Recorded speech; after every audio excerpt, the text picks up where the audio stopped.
स्वागत है आपका ईटी नाउ स्वदेश पर। आप देख रहे हैं मनी मॉर्निंग। मैं हूं आपके साथ अशेषा अध्वर्यु और अगले आधे घंटे में हम आपको बताएंगे ग्लोबल बाजारों से किस तरह के संकेत निकल कर आ रहे हैं।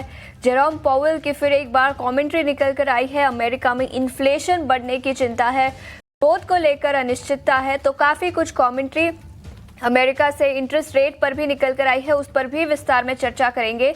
खबरों के दम पर, ब्रोकरेज रिपोर्ट्स के दम पर कौन से स्टॉक्स फोकस में रहेंगे उस पर नजर डालेंगे और कई सारे दिग्गज मेहमान और डिम्पी कालरा भी हमारे साथ जुड़ेंगे आज के सत्र की रणनीति बताने के लिए।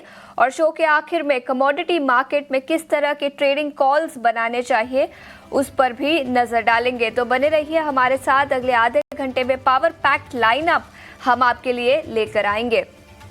लेकिन सबसे पहले गिफ्ट निफ्टी पर नजर डालते हैं।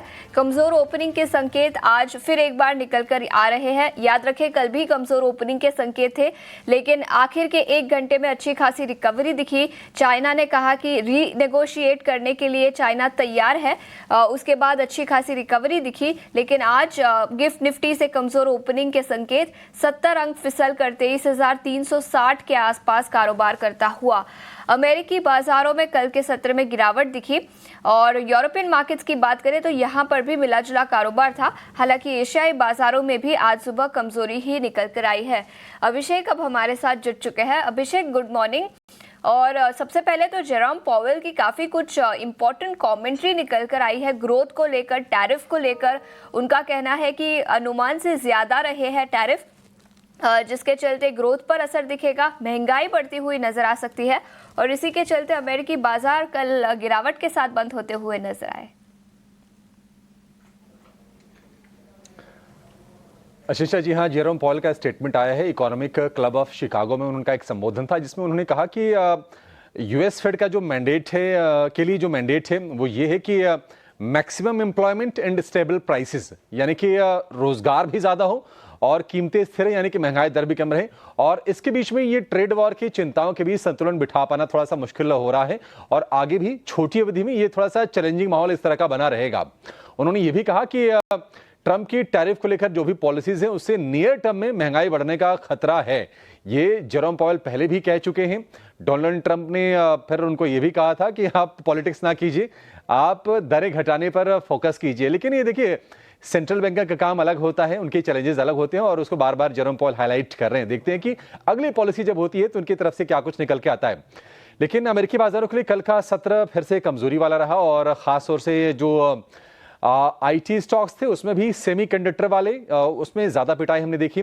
आफ्टर मार्केट में परसों के सत्र में हमने देखा था कि एनवीडिया के शेयर में गिरावट आई थी और कल उसके बाद एएमडी, एएसएमएल जैसे शेयर भी तेज गिरावट का शिकार हुए, क्योंकि अमेरिकी सरकार की तरफ से एक्सपोर्ट को लेकर कुछ रिस्ट्रिक्शंस हैं, एक्सपोर्ट को लेकर मंजूरी लेनी है, तो बहुत सारी ये चीजें हैं और उसके चलते सेंटिमेंट थोड़ा सा डेंट हुआ है। टैरिफ और वाले चैलेंज ही बाजार के लिए बने हुए हैं। कल हमने देखा कि डाउ जोन्स की जो गिरावट रही वो करीब करीब 700 अंकों के आसपास की रही, यानी कि परसों गिरावट और कल गिरावट, 2 सत्र की लगातार गिरावट हो गई है। नेस्डेक की बात करें, नेस्डेक तकरीबन 3% टूट गया, करीब करीब वहां पर जो गिरावट रही अच्छी खासी हमने डेंट होते हुए देखा। और नेस्डेक अब बेयर मार्केट के करीब है, यानी कि हाल फिलहाल की जो शिखर है वहां से नेस्डेक करीब 19% नीचे आ गया है। तो ये चिंताएं अमेरिकी बाजारों में हैं, परेशान कर रही हैं। थोड़े बहुत ऐसा लगा कि नहीं राहत आ जाएगी, लेकिन जब तक चीन के साथ ट्रेड को लेकर डिसएंगेजमेंट के संकेत नहीं आते हैं तब तक मामला थोड़ा चुनौतीपूर्ण बना रहेगा। कल आपको याद होगा कि कल खबर आई थी कि यूएस ने चाइना पर टैरिफ बढ़ा के कर दिया है 245%, यानी कि जो सामान चीन से आ रहे हैं अमेरिका में उनके दाम महीने भर पहले के मुकाबले अब 3 गुना हो जाएंगे।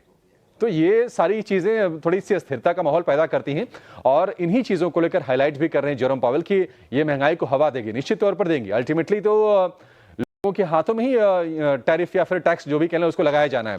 तो ये तनाव है। एशिया की अगर हम बात करें तो आज संकेत थोड़े मिले जुले हैं। निकेई में आज कल की गिरावट के बाद थोड़ी बाइंग लौटी है, हालांकि 250 अंकों के आसपास की तेजी है। हैंगसेंग में करीब 150 अंकों की तेजी है, लेकिन चीन के बाजार में 0.25% की गिरावट पर कारोबार हो रहा है। तो मिक्स्ड क्यूज हैं, कोई ज्यादा इंकरेजिंग वहां से संकेत है नहीं। लेकिन सुरक्षित निवेश सोना, उसकी डिमांड लगातार बढ़ती जा रही है और सेफ हेवन बाइंग होने से सोने का भाव पहुंच गया है नई रिकॉर्ड ऊंचाई पर। $3350 की भी ऊपर निकल गया है कॉमेक्स पर गोल्ड का भाव। और अगर हम कच्चे तेल की बात करें, क्रूड में थोड़ी सी स्पाइक आई है क्योंकि ईरान पर कुछ फ्रेश सैंक्शंस लगाए हैं अमेरिका ने और उन प्रतिबंधों के चलते हमने क्रूड में भी तेजी देखी 1% के आसपास की, $66 प्रति बैरल के आसपास के भाव हैं। बॉन्ड यील्ड की बात करिए उसमें तो 4.3% की बॉन्ड यील्ड है और डॉलर इंडेक्स थोड़ा सा और कमजोर हो गया है, 99.5 का है डॉलर इंडेक्स। भारतीय बाजार के लिए, खासतौर से इमर्जिंग मार्केट के लिए डॉलर अगर कमजोर रहे, वीक रहे तो ही ठीक होता है। तो इस फ्रंट पर एक अच्छी चीज ये है, लेकिन आप फिर से देखिए गिफ्ट निफ्टी 65 अंकों की गिरावट के संकेत दे रहा है। कल भी हम देख रहे थे गिरावट के ही संकेत दे रहा था, लेकिन चूंकि अपने फंडामेंटल्स अच्छे हैं भारत की, तो कल हमने निफ्टी बैंक में कल हमने तेजी का माहौल देखा था।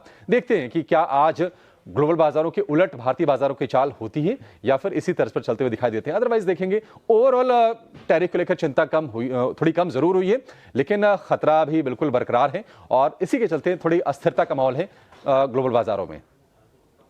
अनसर्टेनिटी है ग्लोबल बाजारों में, लेकिन जैसे अभिषेक ने कहा, सोना फिर एक बार रिकॉर्ड ऊंचाई पर कारोबार करता हुआ करीब 3% की तेजी के साथ कल बंद हुआ और आज भी गेंस के साथ ही खुलता हुआ नजर आया। अभिषेक, शुक्रिया पूरी डिटेल्स के साथ हमारे साथ जुड़ने के लिए।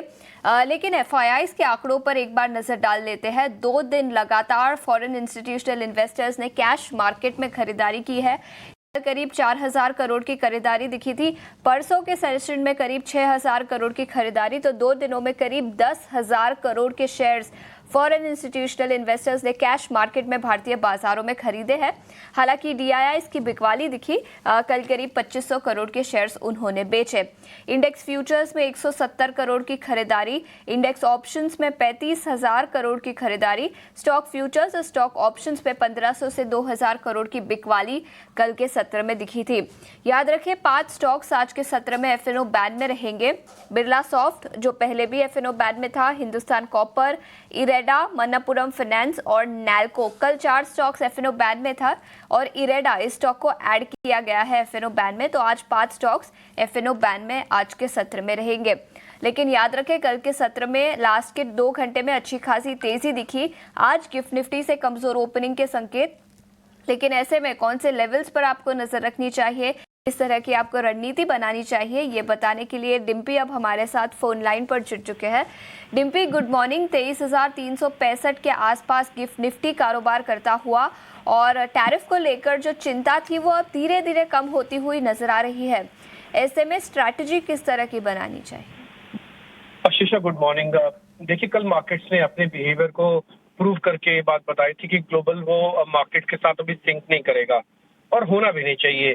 द रीजन इज बीइंग जो भी टैरिफ का मामला चल रहा है वो सिर्फ अब निजी तौर पर यूएस और चाइना का मामला रह गया है। तो इसलिए यूएस और चाइना के बाजार, दोनों के बाजार अपने अपने तरह से रिएक्ट करेंगे, लेकिन अब हम अपनी तरफ से रिएक्ट करेंगे।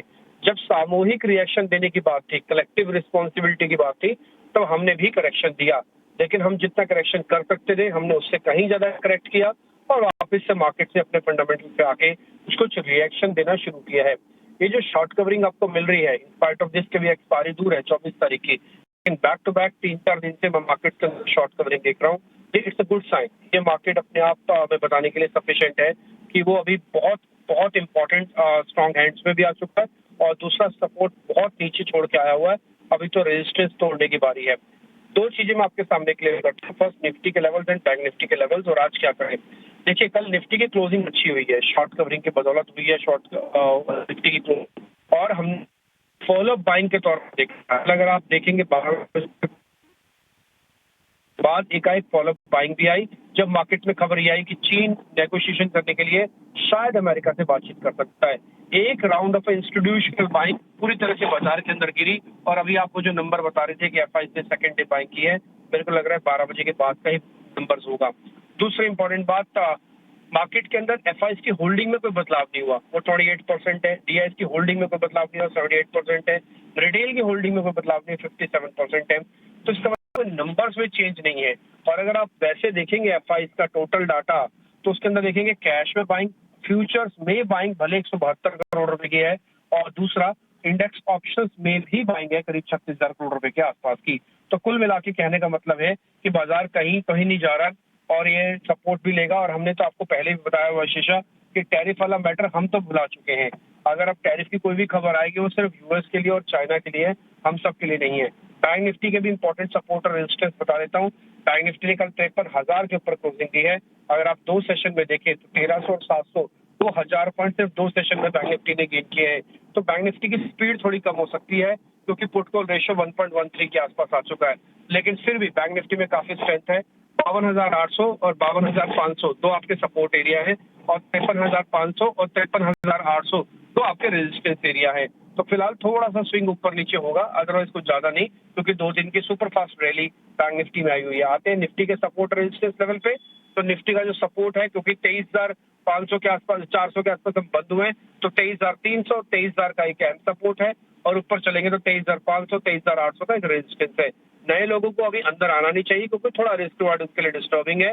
पुराने वाले लोगों को जाना नहीं है, तो नए वालों को आना नहीं है, पुराने वालों को जाना नहीं है। ऑप्शन ट्रेडर्स आज काम ना करें क्योंकि विक्स डाउन है, मार्केट रेंज में है और थोड़ा बहुत आज आपको मौका मिले तो ट्रेड करना प्रोफेशनली, अदरवाइज ऑप्शंस में सीधा सीधा ट्रेड इस समय नहीं करना चाहिए। बिल्कुल, तो ये कुछ लेवल्स आपको जहां पर आपको नजर रखनी चाहिए। डिम्पी, शुक्रिया हमारे साथ जुड़ने के लिए। इस पर विस्तार में फिर एक बार 8 बजे चर्चा करेंगे। 5 पैसा कैपिटल के सचिन गुप्ता हम तक जुड़ नहीं पाए, लेकिन उन्होंने अपने कॉल्स हम तक जरूर भेजे हैं, उस पर एक बार नजर डाल लेते हैं। सबसे पहले अदानी पोर्ट्स इस स्टॉक पर खरीदारी की राय दी है 1230 के लेवल्स पर, जहां पर 1290 तक के लेवल्स नजर आ सकते हैं, ये उनका टारगेट है, और 1195 का स्टॉप लॉस रखने की सलाह। तो अदानी पोर्ट्स इस स्टॉक पर खरीदारी की राय, और इसके अलावा बजाज फिनसर्व पर भी खरीदारी की राय है 1975 के लेवल्स पर। 2020 से 2060 तक के लेवल्स नजर आ सकते हैं और 1930 का स्टॉप लॉस रखने की सलाह। तो बजाज फिनसर्व और अदानी पोर्ट्स इन दोनों ही स्टॉक्स पर खरीदारी की राय उन्होंने दी है। एक छोटे से ब्रेक के लिए रुक